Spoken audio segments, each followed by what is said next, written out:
यांनी घोषणाबाजी केली, आंदोलन केलं, त्याची ही एक्सक्लुझिव्ह दृश्य।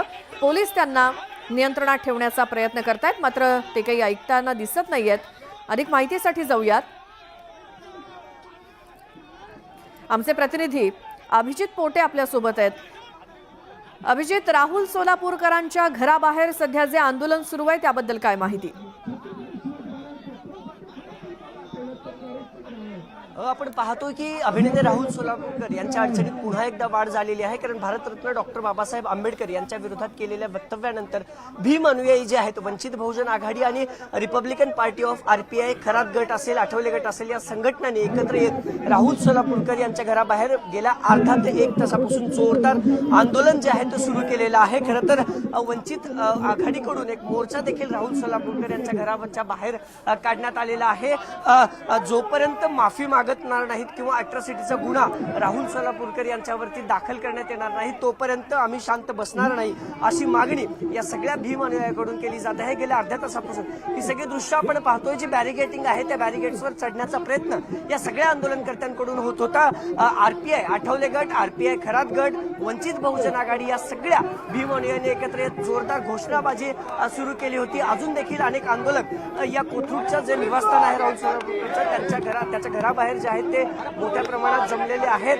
पोलिसांचा देखील कुठलाही अनुचित प्रकार घडू नये म्हणून बंदोबस्त तैनात करण्यात आलेला आहे। हे आंदोलन जे आहे ते सुरू केलेलं आहे। आपल्यासोबत काही कार्यकर्ते आहेत, काय मागणी आहे तुमची आता आंदोलन करताना? राहुल सोलापूरकरांनी छत्रपती शिवाजी महाराजांचा अवमान केला, त्यानंतर डॉक्टर बाबासाहेब आंबेडकरांचा अवमान केला। हा कालावधी साधारण 1 आठवड्याचा आहे, अजून देखील त्याच्यावर कुठल्याही प्रकारची कारवाई केली नाही।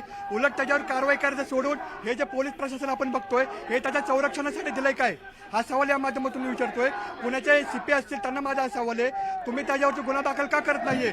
राहुल सोलापूरकर मुळे माफी मागून चालणार नाही। डॉक्टर बाबासाहेब आंबेडकर व छत्रपती शिवाजी महाराज हे राष्ट्रपुरुष आहेत। राष्ट्रपुरुषांच्या अवमान केल्यामुळे त्याच्यावरती राष्ट्रध्वजाचा व देशद्रोहाचा गुन्हा दाखल झाला पाहिजे। मागणी आता तुमची? Republican party of India Sachin Kharat गटाच्या वतीने सर्वप्रथम आपलेच TV9च्या माध्यमातून माननीय आमचे राष्ट्रीय अध्यक्ष यांनी सचिन खरातांनी मागणी ह्या राहुल सोलापूरवरती, ह्या टकलू हयानावरती अॅट्रॉसिटी अंतर्गत गुन्हा दाखल झाला पाहिजे आणि देशद्रोहाचा गुन्हा दाखल झाला पाहिजे आणि त्यांनी बाबासाहेबांच्या आणि छत्रपती शिवाजी महाराजांच्या चरणावरती नाक घासून माफी मागितली पाहिजे।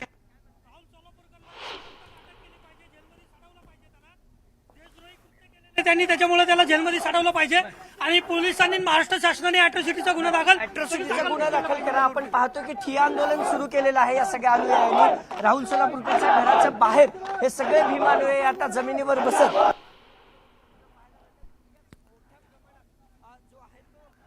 तर पुण्यातनं राहुल सोलापूरकर यांच्या घराबाहेर भीम अनुयायांचं, वंचित बहुजन आघाडीचं जे काही आंदोलन सुरू आहे त्याबद्दल माहिती देत होते आमचे प्रतिनिधी अभिजित पोटे। धन्यवाद अभिजित या सगळ्या माहितीसाठी।